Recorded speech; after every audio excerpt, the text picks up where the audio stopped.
What's going on, everybody? Feder here from 3D Print SOS. Welcome back to the channel. The holiday season is upon us, but so is the direct drive battle, and the videos must go on and the battle must go on. We've had some really interesting machines this season on and off this particular series. We've had some really large machines like 400 by 400 print area machines. We also had tiny machines, the 180 by 180 Tronxy Crux down there. And actually, since featuring that machine, I've heard a lot about this Kingroon. This particularly is the Pro version of the KP3S, and it is actually about a 200 by 200 machine. And the reason why the Pro is important is because it adds linear rails to not only the X but also the Z, which means the only thing that's not on linear rails is the Y-axis, and that's actually why there are some extra packages here. This printer, along with its packages, was sent to me by Z-Banks for review. I'm not obligated to say anything, so this will be just my first impressions and opinions on the machine. And we're going to tackle this thing just like we do with all the machines in this battle before we wrap things up here in the beginning of the new year. I'm going to unbox it. We're going to test it for about a week after assembly and see how it does with some various materials and just some everyday prints. And I want to see if this machine is worth your time and your money. Now, in terms of cost, this thing comes in right around $200. I've seen it above, I've seen it below, and make sure you check the link in the description below for some coupons specifically for this channel, so you can get it under that $200 mark if you're interested in one of these. So I actually have a buddy, Jess, who has a KP3S non-pro, and he's had it for several years now, and he's shown me some amazing things that he's done with it. It's been extremely reliable, and it's one of his personal favorite machines. So I've seen that thing over the years do some incredible stuff, so I'm very excited to get my hands on it myself. The reason why I said yes to this was because I think it's really important that a manufacturer has parts available on their website, the support for machines. Now, if you go on the Kingroon website, you could buy all the parts for this. You could buy replacement nozzles, replacement hot ends, replacement boards, replacement steppers, stepper drivers, whatever you might need is on the website. And I think it's really cool that they support it all the way up to even modifying it, which means if you are on a budget and you can jump into something like this and you like it enough, there's always an upgrade path. Now, obviously, for something like an Ender style machine, there's tons of aftermarket, but those aftermarket parts are by third parties. Some of them might not fit well, some of them need modifications. This would be directly from Kingroon, and I think that's really important.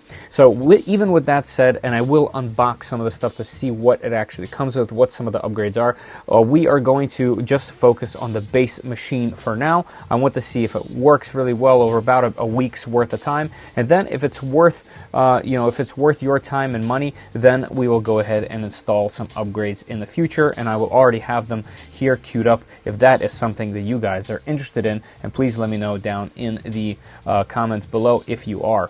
So without going any further into it, let me get my blade and let's go ahead and unbox this thing so we can put it together and see what it's all about.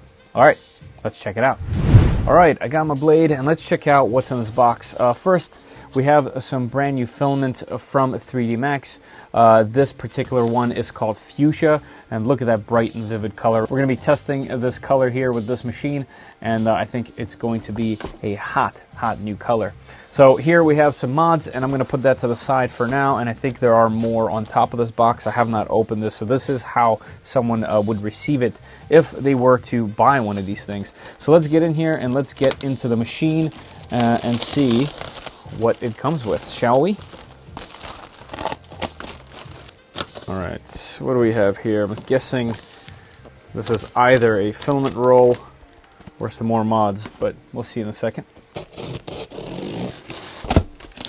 Alright, right off the bat we have our manual. Let's see if it has instructions for cure on the back. It does. That's good to see. Big old foam at the top.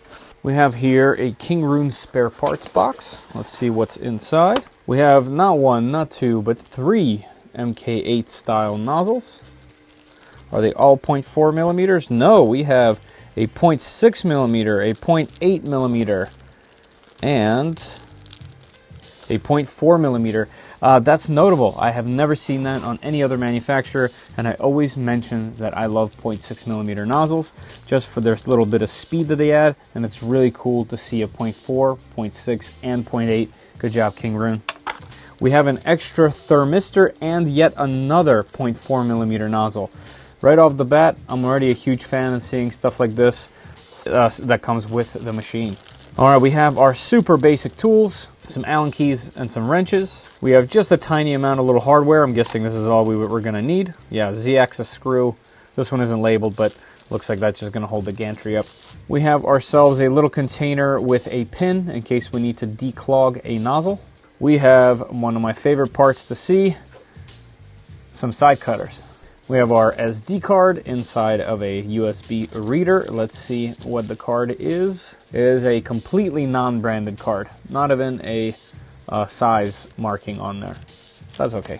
We have some Velcro, guessing for some wire management. We have a wire, USB-A, I believe these are called, to hook it up to a Raspberry Pi or a computer. And we have a whole bunch of PTFE tube. Can't tell if this is genuine Capricorn or not, but it is blue. So far, so good.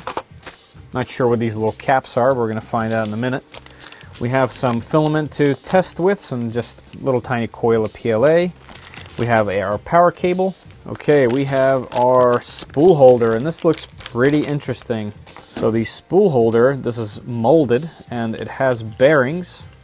Looks like this is standalone. It's got rubber feet. So this is one of those that sits on the side of the printer, not on the top. Obviously, it's a cantilever design. I did see, however, you could put a spool holder on the top. All right, and the rest is the machine. So let me put the box down and get the machine out of it. Okay, this is a dense, tiny little machine. It's so cute. Has the tiniest little screen on it. I'll show you guys in a minute. Looks like there's one more thing in the box. So those white caps were actually for this tube here. It says Z-axis T8 screw. And we have a screw with some grease on it. Nice to see it protected this way. All right, we have a glass bed with some clips. We have some yellow spring bed wheels. That's kind of interesting. Looks like assembly is going to be real quick, which is nice. Gotta love seeing the linear rails. Let me bring this little guy a little bit closer. So one of the things to note here is the power supply on this particular Kingroon Pro is on the bottom here. You can kind of see it through there. Whereas on the original non-Pro version, the power supply is separate. And obviously that's not a big deal. And actually I know some people like their power supply separate on some of these machines. You can mount it somewhere else. You can mount it outside of an enclosure if this thing's going into one. But I personally really like that it's all self-enclosed. Once this little guy is together, it's all together and I don't have to worry about a big separate power supply. All right, so we have everything out. Let's see if there's anything notable here. We have a Titan style extruder, a pancake motor, so it's a little bit smaller than normal.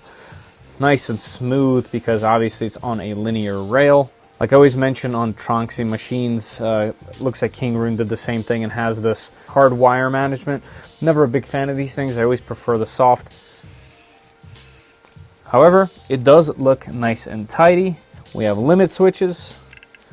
We have a filament runout sensor. Looks like the filament goes from the bottom upward. Oh, and looks like that that PTFE tube might be a reverse Bowden. That's right, that is what that looks like. So that PTFE tube is actually a reverse Bowden. It's going to go right here from the filament sensor upward and then back right into this Titan style extruder. So as far as cooling goes, I see a 30mm fan on the hot end itself, and the hot end itself is one of those cylindrical J-head V6 style hot ends, it looks like. The reason why it's this shape is because this Titan style extruder has the hot end directly into it, so there's nothing in between them. It just goes directly from the extruder into the hot end. I actually like the way that this cooler is, even though this duct is, even though it is just printed. It looks to be pointed exactly where I would personally want it to be. So far, the construction of this looks really nice. I can see that the linear rail is bolted all the way along, not skipping anything, and this has extremely smooth motion. I mean, you can play this thing like a violin. All right, so far, liking everything I'm seeing. As far as assembly goes, even without looking, I can tell this kind of just slots right inside the printer just like this. I have a feeling I'm going to have to put in some screws right over here. Are they going to go right into it? Oh yeah, so it's drilled out right here, so it's super easy. 2 screws from here, 2 screws from the bottom, and this thing is going to be assembled. Let me go ahead and do that because it is a bit awkward to hold up like this. So I'm going to go ahead and speed through this section.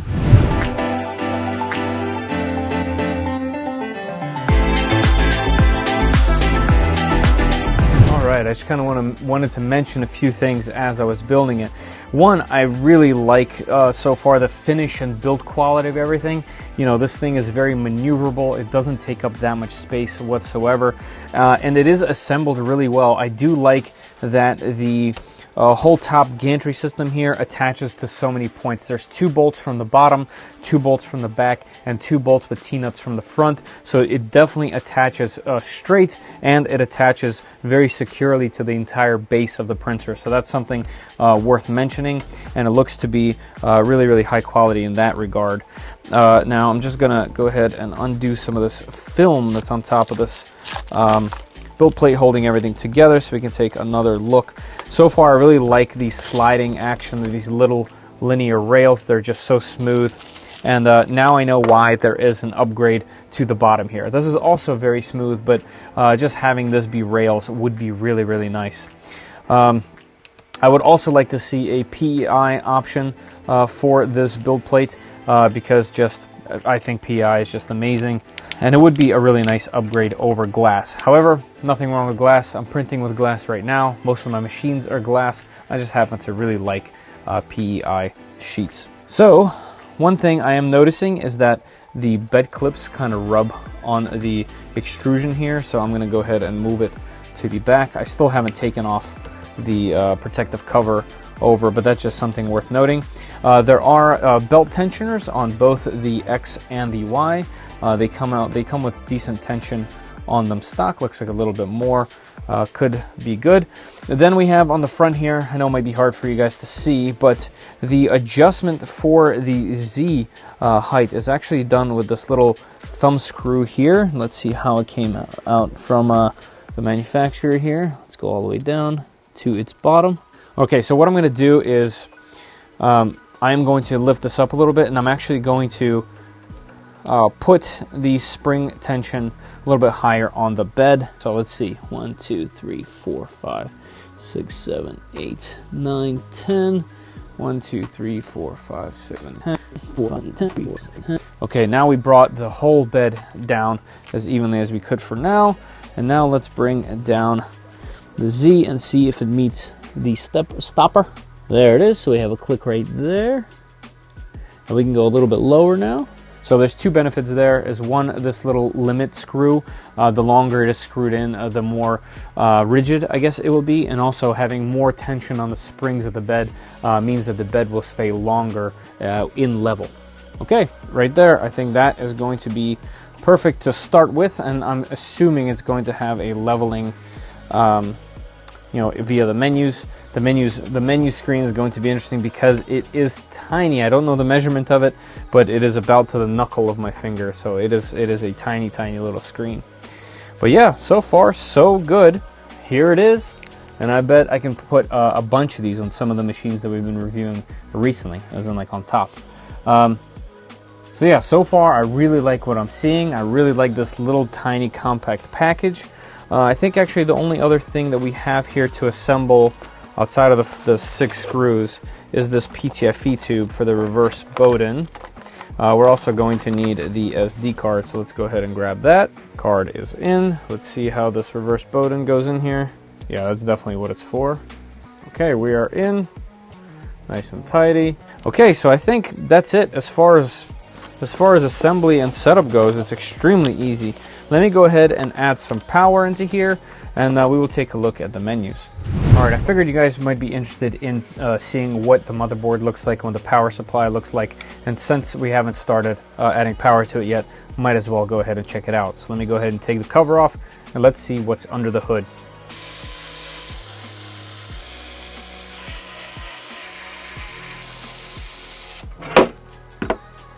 Alright, I'm just going to go ahead and unplug this fan so we can move this cover away.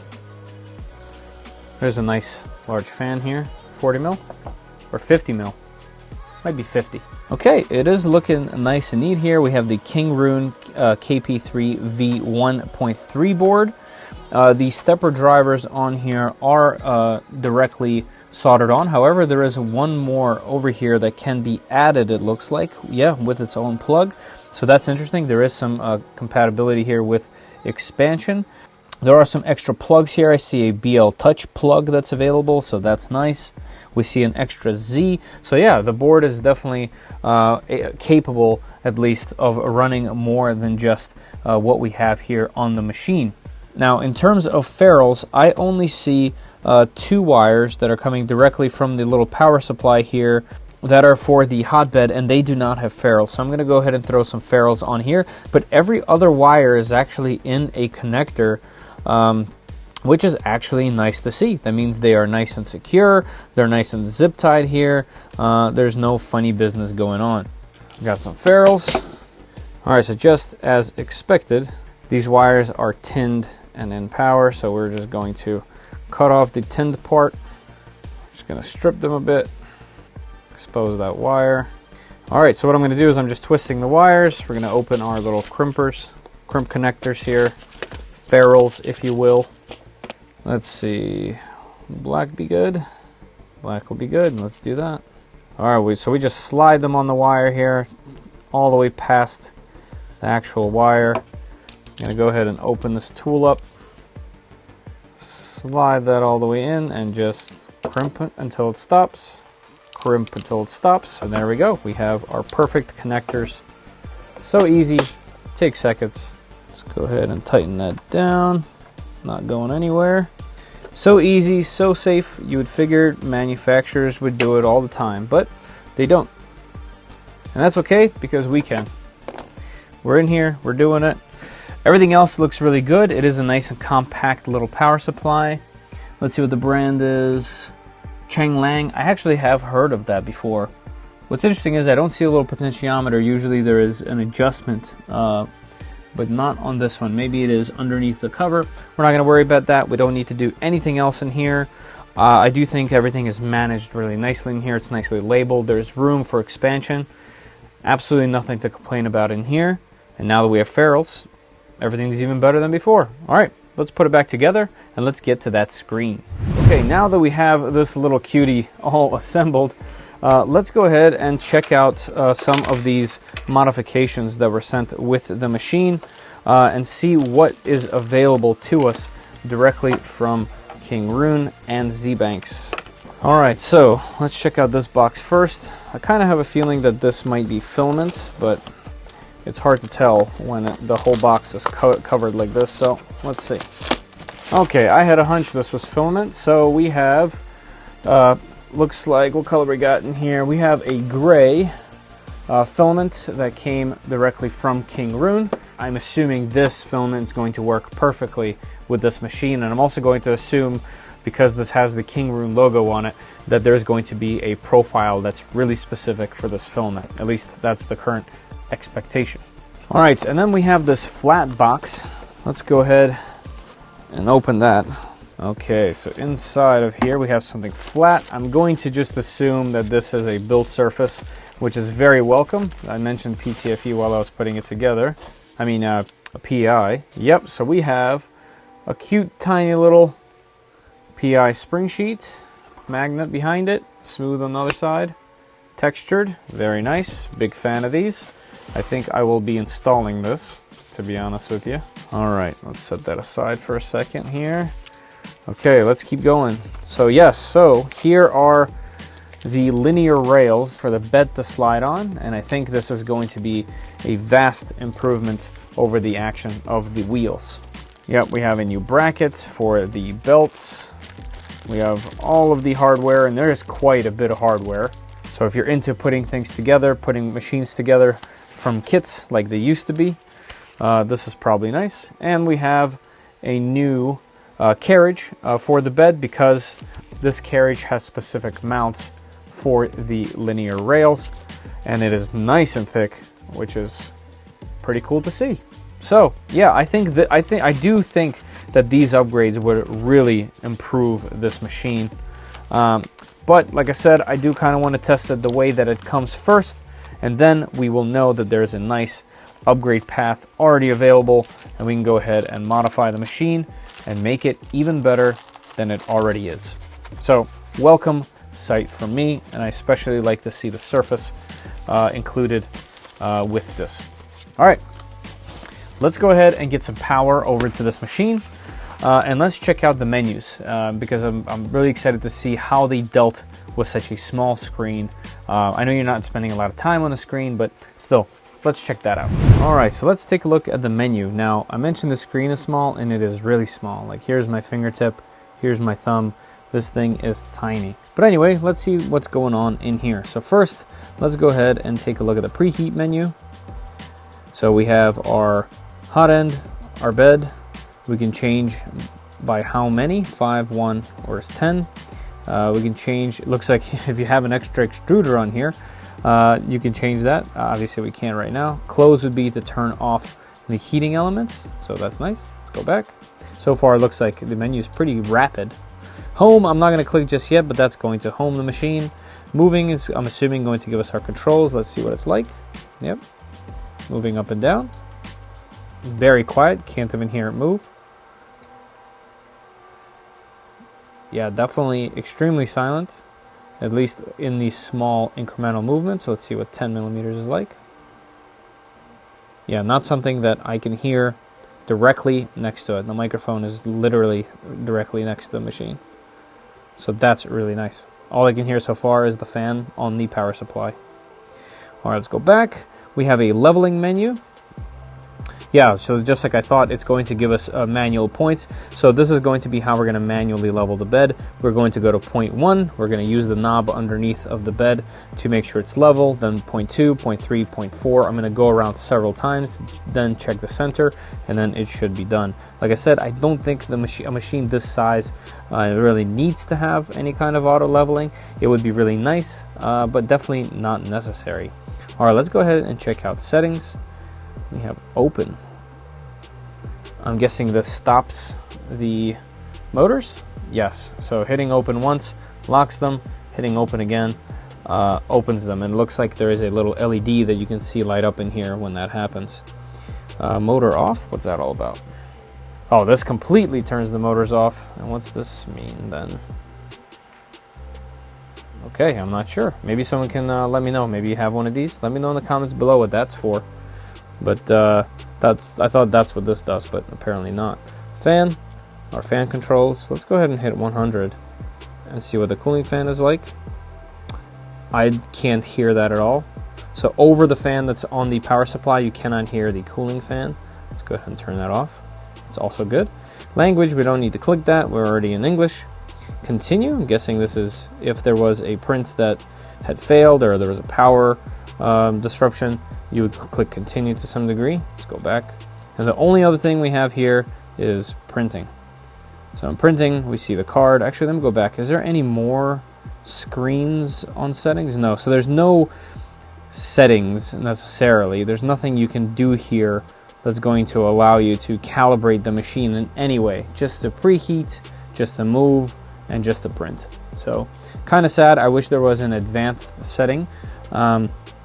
Just so that you can tweak the machine if you need to, you know, calibrate the steps, things like that, so that you don't have to do that with a computer, so they can do that right on the screen. But I understand why they limited it. It is a tiny, tiny little screen, and they have to compromise somewhere. So at least this is going to be really nice for beginners. Super easy, nothing to get confused over in here. So in printing here, let's see what the SD has on it. And we have Chinese letters, so I'm not going to be able to see what the actual titles of these files are. Let's see what's in STL here. No files found. Okay, let's see how it handles that. Okay, it just goes back.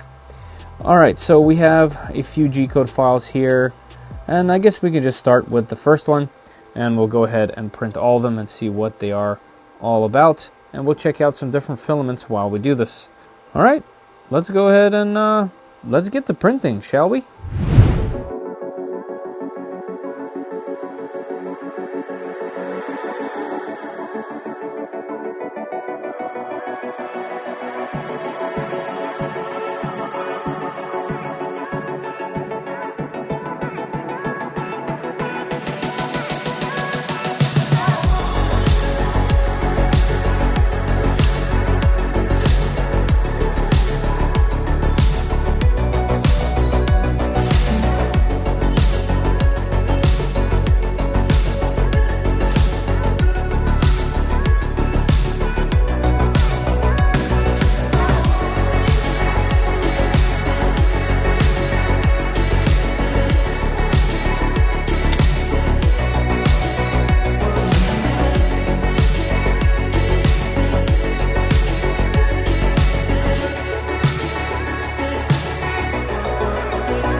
Alright guys, that is the Kingroon KP3S Pro.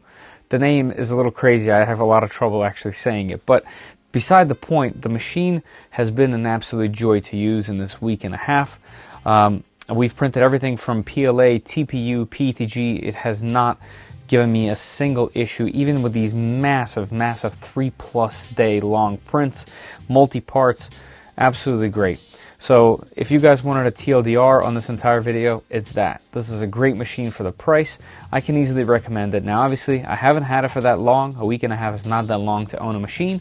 But even with that said, I can tell that there's something about this, the way that it functions. It is simple enough, yet it has just enough skin in the game to produce these great prints. So one of my favorite parts about it is right now it's still stock, and I still have a box of parts that can be thrown on this to make it even better, make it a little bit more consistent.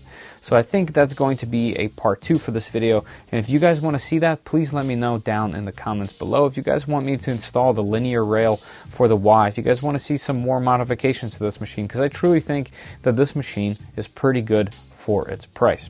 All right, let's talk about how it did, and let's go ahead and talk about the filament. So the last thing we saw here was this absolutely beautiful transparent teal by California Filament, and their PETG has been just really great. I've had absolutely no issues with it, unlike a lot of other manufacturers that I've dealt with PETG wise. So I'm definitely a fan, and this teal color is just really nice. And then these other 3 that we've printed with, outside of the generic red TPU, of course, is 3D Max, and these are some of their new colors. Absolutely beautiful coyote brown, and we have these extremely vibrant fuchsia and teal. All of these just look so good together, so I definitely had to give them a go and print with these. And speaking of this, we printed this giant Herodric cube from Diablo 2. If there's any fans of Diablo 2 or D2R, let me know in the comments below. I'm a massive fan. We printed this giant Herodric cube on this machine, and it is literally almost the whole size of this entire machine. This is 180 by 180. I didn't quite fill the entire bed of 200 by 200 because there's clips in the way, and I just didn't want to get them in the way. But it did an amazing job with overhangs. This entire part right here is just printed flat like that, as you saw in the video, overhang, and it looks really good. As you can see, you can fit all of your runes in here. I got a burr rune right there on the top. Just enough runes to make an enigma in here. I know that sounds crazy if you guys don't know Diablo, but anyway, I think that it's just amazing that you can take a printer out of the box, throw some filament through it, and print yourself something like this without any tuning, any calibration, nothing at all, and get yourself something like this for your shelf, a gift for somebody, whatever it may be. I think it's fantastic.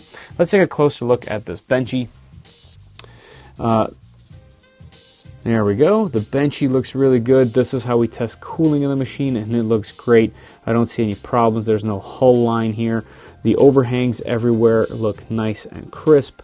Everything that should be round is round. Everything that should be square is square. Let's see the back here. Can't quite read the text back there, but that's hard. That's a really hard one to do. So everything else on the Benchy besides that tiny microscopic text is really good to go. And then let's go ahead and check out this PETG print. This was actually really impressive. The fact that even the top of this was printed in PETG, as you know, it prints pretty hot, and it looks so good. Absolutely no issues with that at all. So with that said, guys, just like always, I put together a small list of pros and cons, and I'd like to start with the cons just to briefly go over them, to kind of give you the general gist of my whole experience with the machine. So let's start with some of the cons. All right, so the leveling knobs. There's 2 leveling knobs on the machine. One set of leveling knobs is what levels the actual platform, the bed itself.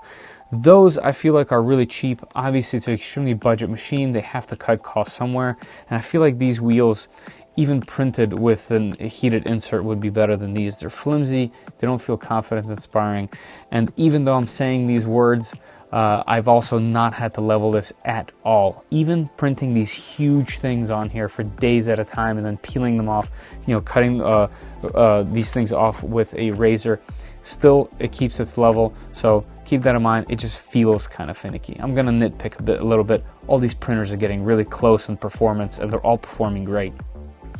All right, let's keep going. The other leveling knob is actually on the bottom here. I know you're not going to see it from here, but it is the knob that actually meets the Z limit switch, and it needs a nut on the bottom. Otherwise, it's flimsy, and it's never going to absolutely perfectly level every single time over time. So it's kind of strange that they didn't include a nut on there. Not a big deal. I think it's an M3 or an M4 nut. A lot of people have these things. You could easily get one.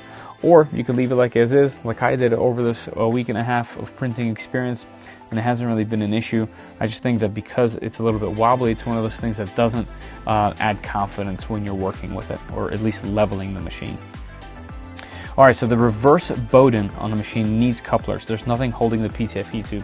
And I think this is another one of those things that really cheapens the machine. I think there needs to be a fix for this in some way, shape, or form if you're going to be using this machine. Basically, this reverse Bowden tube can just really easily come off. There's nothing holding it in place, and in fact, it doesn't quite perfectly align right towards the back there where the filament sensor is, where this tube goes back in. And you kind of have to take it out and put the filament in. It's a little bit finicky and just not ideal.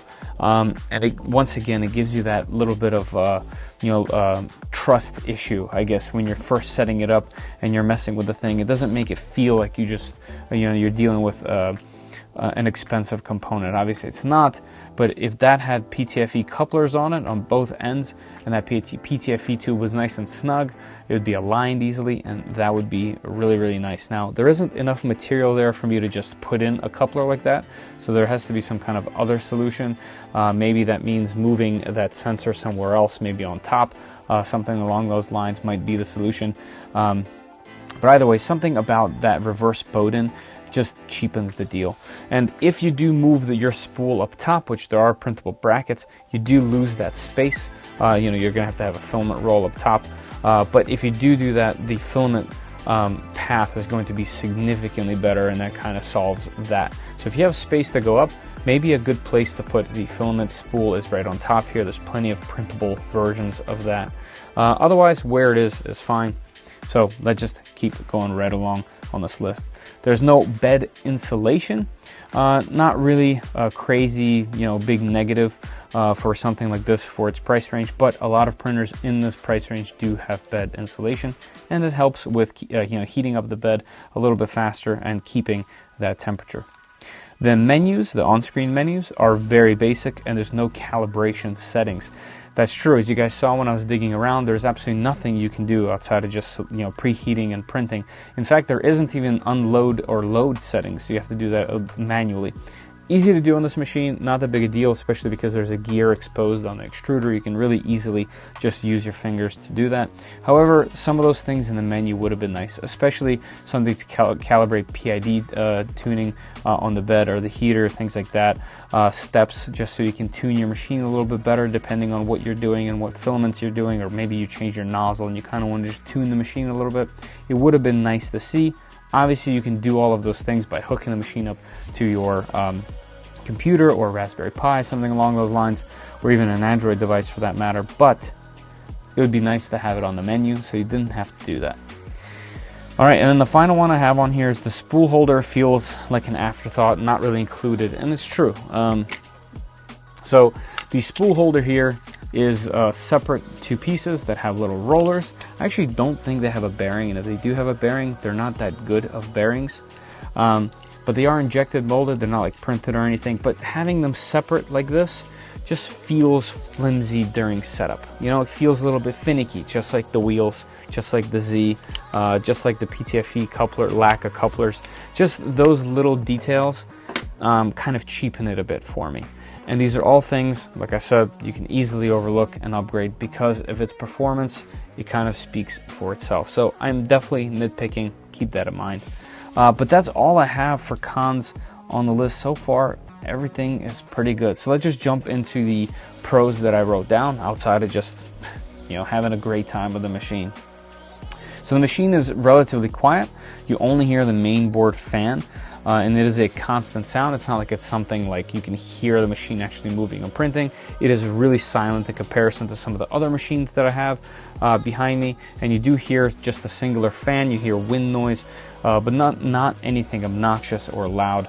If you had to be near this machine, I don't think you would be really bothered by it too much, and those fans could be upgraded to something a little bit quieter, like Noctua fans, for example. So not really nothing that big of a deal, but I do think it is quiet. Number 2 is everything you need, nothing you don't. So here I've been saying that it's a basic machine and it would be nice to have something advanced, but at the same time, budget machines like this are for people that might not have a lot of experience or that do want something simpler, something smaller like this that doesn't take up any space at all. And I think this machine nails that for sure. There's other ones in this category, and this category of machines is actually growing quite a bit. There's lots of manufacturers making things like this machine, these cantilever, small 180, 200 millimeter machines. They're coming up. I see a bunch more coming out really soon. So I know this is a growing category, and they're going to have to fight for it, really. But I think that this one is definitely a really nice place to start because it's not overdone like some of the other machines. All right, so number 3 is you can see around the nozzle. It's really easy to see where it's printing, and it's easy to maintain. So yeah, that's true. A lot of these machines, especially some that I have behind me, have these big bulky extruders, or direct drives rather, and these shrouds that kind of block your view. But the nozzle is very visible here. The duct is out of the way. It is in the front, but it's out of the way. And if you glance from any of the sides, nothing is obstructing your view. You can see exactly where the nozzle is, what the machine is doing, and that definitely makes it much easier for people to get into the hobby. So definitely a pro for me. And the last one I have on here is it held level over the week and a half of 24/7 printing in various materials. Yeah, I kind of mentioned that as I was talking about everything else. I have not had a single leveling related issue. I've had very little to no curling at all. Everything that I've thrown at this machine at this whole time has printed absolutely great. I have zero complaints about this machine's performance. So there you go, guys. That's the Kingroon. I'm telling you, it's going to be harder and harder to recommend machines here because they're all getting to be at a certain level.